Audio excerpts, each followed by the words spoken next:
The good news is you can do this. And I'm going to encourage you, whatever you've been through, my prayers are with you. My thoughts are with you. Hi, I'm Dr. Rolla. It's been a while. I've been gone, and I'm so sorry because I've had to really hunker down and work on some very important projects and really come to a solid place that I wanted to be in some areas in my business.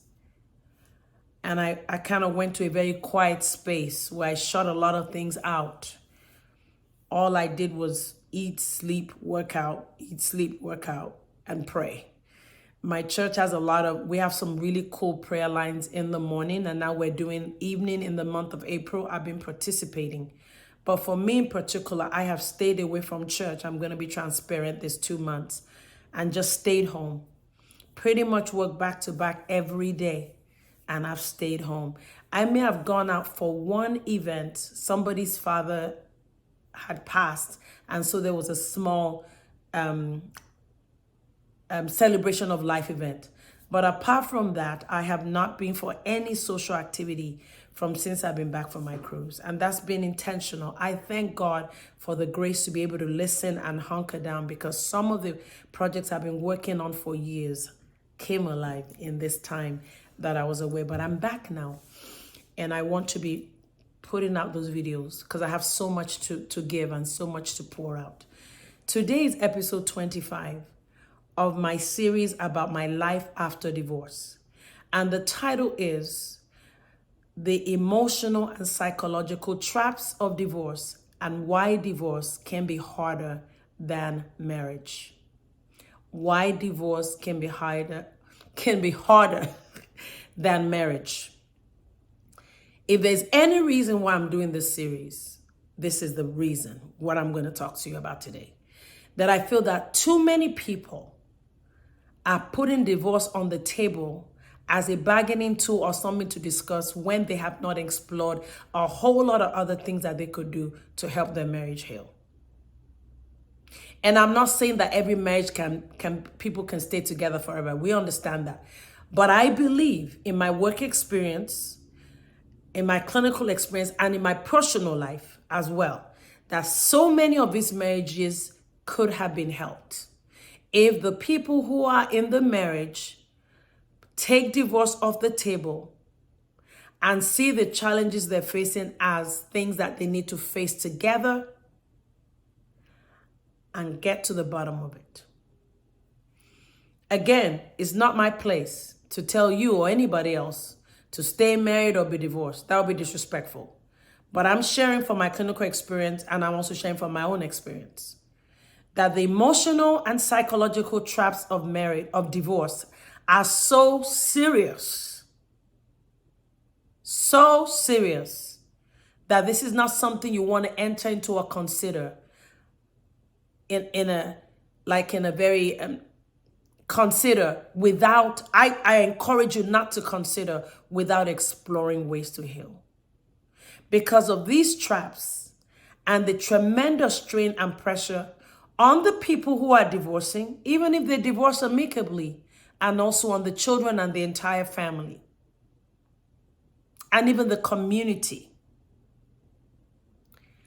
I'm going to share with you what my emotional traps were and have been in 15 years of being divorced, what I have done to work through them, and how I have taken what was literally meant to destroy me to a new place, a place of growth, a place of understanding, renewed confidence, a renewed faith in God, and a closer relationship with the Holy Spirit that I believe in. So I'm going to share with you what some of those emotional traps are and what I did. The first one that is obvious is that when you go through a divorce, our perspective and your perspective and your view about love is tainted.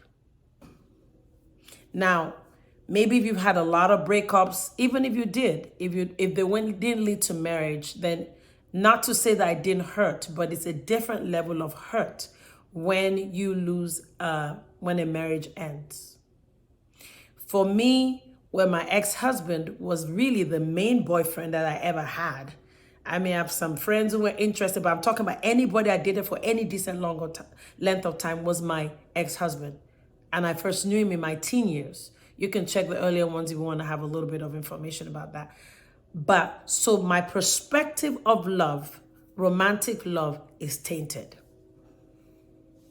Why? My heart is broken. And this is not to talk, this is not blaming on my ex, that's the reality. My heart was broken. Broken heart. When your perspective of love is tainted, you begin to see love and romantic love through a different set of lenses. There's anxiety, there's doubt surrounding the whole idea that somebody loves you. Now, if you're married and there's adultery and there's abuse, you're going to feel the same way too. And you probably have experienced that. You may be unhealthy in the marriage anyway. It doesn't mean that the actual act of divorce makes your life better. But the bottom line for me, it was tainted. So I don't see love the same way again, which causes what? It causes sadness. It causes a vacuum to be in one's heart. But even the vacuum is tainted. What that means is your sense of how you even see the world and how you trust people is somewhat, messed up. That affects how anyone who is hurt would approach even other relationships that may not have work relationships, relationship with family, all that. That hurt can spill over into those relationships and damage them. So I had this vacuum, and that's an emotional trap. I have to monitor that pain to not allow it to spill over to a point where I am not living up to my potential and it's hurting my relationship with family, hurting my relationship with my children, hurting my relationships in general. So I had this vacuum. So now when it comes to meeting somebody else, dating, that can be incredibly disconcerting or destabilizing. Would the person like me? Am I good enough? Am I pretty enough? Do I have enough money? Who am I competing with? Am I tall enough? Is my body good enough? It's something else. There was that vacuum. And I'm going to talk to you later, so you're going to have to hold on, how I work through some of these emotional psychological traps. So if you're in a marriage that is decent and things have worked out in the past, in some areas, try to work through it, because it doesn't necessarily get easier because you go out there. Even if you meet somebody that you fall in love with again, there's baggage that you have to deal with. And I wish that I never had to go through that, but I did. And I've come out on the other end, feeling good about myself, but I did. I was acutely aware of this trap. One of the main things that you will learn in this video, and if I can do another one, depending on how long this video goes on for, is that being aware and realistic about how hard it's going to be to adjust to such a major change like divorce helped me to somewhat mentally prepare for it. And even though I was mentally prepared, it was still stressful. But understanding that this is not going to be, everything's going to be wonderful now. Oh, I'm done with him. I don't want to deal with him anymore. It's not realistic. You can't go through something this difficult and not go through some more pain. And you have to be ready to get healed. Because if something pains you, you can heal it. You can work with it. But if you're in denial, you don't accept it, or you're spewing out anger against everybody else, then you're not dealing with the issues. then the emotional wound would fester and become infected. Another emotional trap is a sense of isolation. Christmas time, not being with your children, not being able to go through gifts with them, buy gifts and have it all under that Christmas tree. At 12 midnight, this is how my daughters were. 12 midnight, they gotta come open the gifts. They're with the other parent. That can cause a sense of isolation. That can cause a sense of isolation. That's another trap. And even if you say, I don't want them to see the other parent, that's still not good for the children, especially if the other parent is a parent that is caring and protective of the children as you. So keeping them away from the other parent is not even the solution because your children are missing out. So that's another trap, a sense of isolation, not being able to have access to them and being with them at times of the year like Christmas or New Year because you have to share. You have to share. Another one is the children feeling, and these are the children, I'm speaking as a parent, feeling torn sometimes between both parents. May have this desire to want to please both parents and feel a sense of guilt that they're not able to do that. Or depending on if one parent is giving a lot of gifts or baiting them, they can feel a need to be closer to one parent over the other. Yet if the parents were married and in agreement when they were married, because there's some marriages in which people are living together, but they live like strangers. But if they were in agreement, that would not be a burden that the children will have to deal with. So even though I'm talking about the children as a parent, when you see your children feel that sense of being torn, that affects you as well. So that's another emotional trap. And again, I promise, hold on, I'm going to tell you how I worked through those traps. Another one is that minor, I won't say minor, changes such as a loss of a job or layoff or something temporary that a married couple may be able to absorb.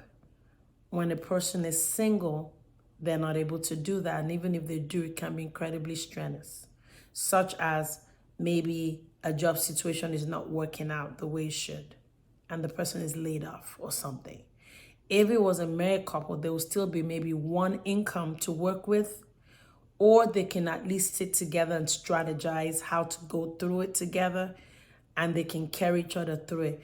When you're single, sweetheart, if that job goes and you have a lot of bills, you are on your own. And that has happened to me before, so I'm speaking the truth here. So that's another emotional trap. Another one is the risk of sharing too much with the children. Too much information. Where the children now, and there's nothing wrong in loving one's children. I'm totally loving, I love my babies. 29 and 24, beautiful, beautiful, intelligent young women. Well-rounded. Really have their head in the right place. But because of divorce, the children can start to see you more as a friend, or you may find that they know too much about their relationship between you and their father because of the divorce. So that's a risk. And that's a risk I've had to balance with my children. Some parents feel they should tell their children everything. I'm not one of those. There's some aspects of my divorce that my children will never know about because it's not good for them. But out of frustration and all the pressure, there's that risk of oversharing. That's another trap. I hope you're listening and you're taking it in, so that if you have something working in your marriage and you haven't sought counsel, or good counsel, not just any kind of counsel. I'm talking professional, solid counsel, people that are using really evidence-based, solid techniques to address issues in marriage. If you haven't sought that kind of help, go get that help before thinking that divorce is going to solve all the problems. When I get rid of you, everything's going to be wonderful. It's a lie. That's just not how life works. The additional costs and expenses of living in two homes. Two of everything. Things that could have been shared in the marriage. Now, if they're the mom living on her own, she's spending her own money. Dad living, even if he remarries or she remarries, spending money. And it just costs more. Children traveling, if you're different parts of the country, more money. It's just more. It can be more difficult to manage financial resources. And I know that's not emotional, but finances also affects us emotionally, right? And then another thing here that I wrote is really your relationships with friends and family changes. Even if you feel that many of them support you or they feel that you've been wronged, whoever side they're on, whether yours or the other person, your relationships does change with people. Sometimes people don't know how to approach you anymore. They don't want to feel close to you because their marriage is intact and they don't want, it's almost like you have like I don't know, a virus, a divorce virus. So, you know, some people will stay away from you. Some people will call you, tell you how wonderful their marriage is, almost gloating. And even though they know you've been to a divorce, some people are looking for you to tell stories about the drama. And of course, there are people that are looking for you to do well also. But regardless, your relationships are impacted. And so everything now is going through this rapid change. And that's why I'm sharing with you today why divorce could be harder than marriage. And I'm hoping that as I'm sharing this with you, that you can also learn. If you are going to a divorce because you have to, I'm not judging you. I've been through a divorce. You're going to have to work very hard to overcome these traps. Because the fact that you're away from that person and the signature is in, you're divorced in the eyes of the law, does not mean that emotionally and psychologically you're okay.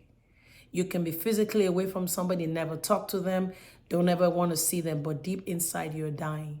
It is absolutely important that you pay attention to these emotional, psychological traps if you're divorced, so that what you went through does not eat you up and take away from you. So that's where I am in terms of the emotional traps. And you know, you're going to need to forgive me. I'm going to share one thing that I did, that I've done to manage these traps. And because of the length of this video, I will continue in another video to talk about in detail what I have done to overcome the traps of divorce. So I'm going to share one because I promised, right? So I got to keep to my promise and then I'll do another video.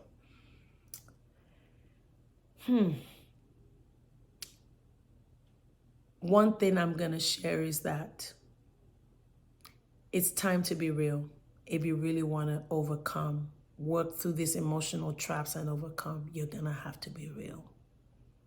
You know, this is real stuff. This is not being, you know, wishing the person, even if the person wants to come back, I'm not judging, but manage your expectations. Manage your expectations. Manage your expectations shows up in different ways, but I'm going to share a few ways with you. Number one, manage your expectations about how life is going to be after divorce. If you believe firmly that getting away from this marriage means that your life is going to be very happy and you will not face stress, when stress and pressures come, you may overreact and you may be totally shaken at your core. I had to manage expectations. I knew, like I knew my name, that divorce is going to be hard. And I started mentally preparing myself. I took time away to go through pain. I will cry sometimes when I need to, But as soon as I cry in that moment, I wipe my face real good. I'm like, girlfriend, you're grown now. You gotta move forward. Nobody's going to baby you. And they may act like they're gonna baby you, but you're gonna find that there's gonna be times when you feel so alone and there's nobody there that can fully understand what you've been through. And if you're looking for people to baby you, you will be disappointed. And I've had support in my life, but the fact that I expected that the journey was gonna be lonely and that many people are going to misunderstand and jump to conclusions about me that are inaccurate helped me to handle it when it happened. So I managed my expectations. Oh, you don't understand me? That's fine. You're not supposed to. What did that do for me? It helped me to direct my emotional, psychological resources, everything towards doing well, healing, and taking care of my business rather than worrying about what people think. It's not their problem. Oh, they should understand. It's not their divorce. It's your divorce. And if you talk too much about it, somebody's going to mock you and go, every time she shows up here, she's talking about her husband. She doesn't like men. They're going to judge you. Manage your expectations. There were times in this divorce period when I shut it down. I probably only talked to one or two people, not because I hated people. I knew it took all that to focus, whether it was on work or whatever. And I'll talk about that in the next video. Manage your expectations of others and what they can give to you, and expect that they will disappoint you, so that when they do, you don't give up. Pick yourself up, clean yourself up, and move forward. Manage your expectations of yourself. You can't get everything back to where you want it to be in one day. So I was living in a beautiful 4,000 square feet home in the state of California and doing well. Honey, I managed my expectations that I'm not going to live in a house that big right away, even if I want to down the road, but not right away. And instead of feeling bad about it, I was just feeling amazing that I could still afford to live in a house that every child had their bedroom and we lived in a nice neighborhood. And even though I don't own it and I don't owe the mortgage, that's enough. I had to manage expectations of myself. If not, instead of me feeling good, I'll be feeling bad from day to day. Oh, look at the house I used to live. I had this, I had that, I had this. No, honey. You have to accept some things are gone. It's not all about the money. I directed the energy now into being happy.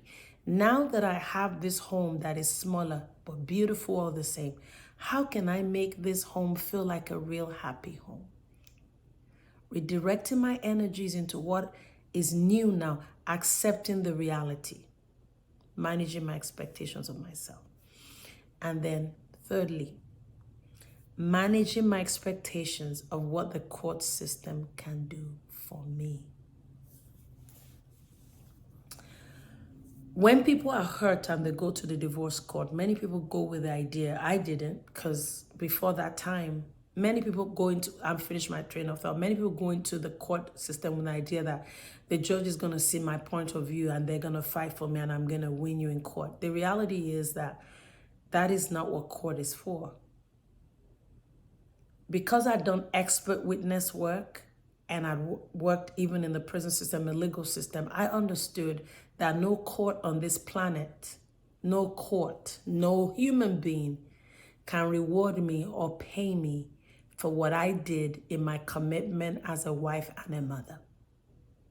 So my expectations of the court system was realistic, which is we go there, they divide whatever they can divide, and they give clear directions as to where the children should be at different times. That's it. That's it. Oh, he said this, he said that. The court can't come into your family and get into every discussion you ever had for the past 10, 15 years. In my case, it was 15. No. If you're looking for revenge through the court, you're wasting your time. So I had to manage my expectations of the courtroom. Every time I went into court, I looked at the judge. I said, this man in a black, he was a guy, this man in a black gown, he can't pay me back for what I did. I started telling God, pay me back. Lord, remember me, all the good things I did as a wife, as a mother, and please let my work not go to waste. I began to look to God to reward me, not to a court system. Well, so I'm going to stop it here, and I'm going to share in detail in the next episode what I have done to overcome the emotional, psychological traps of divorce. Bye now. Please subscribe, press that notification bell, and I will definitely talk to you very soon. Thank you so much for watching. Bye now.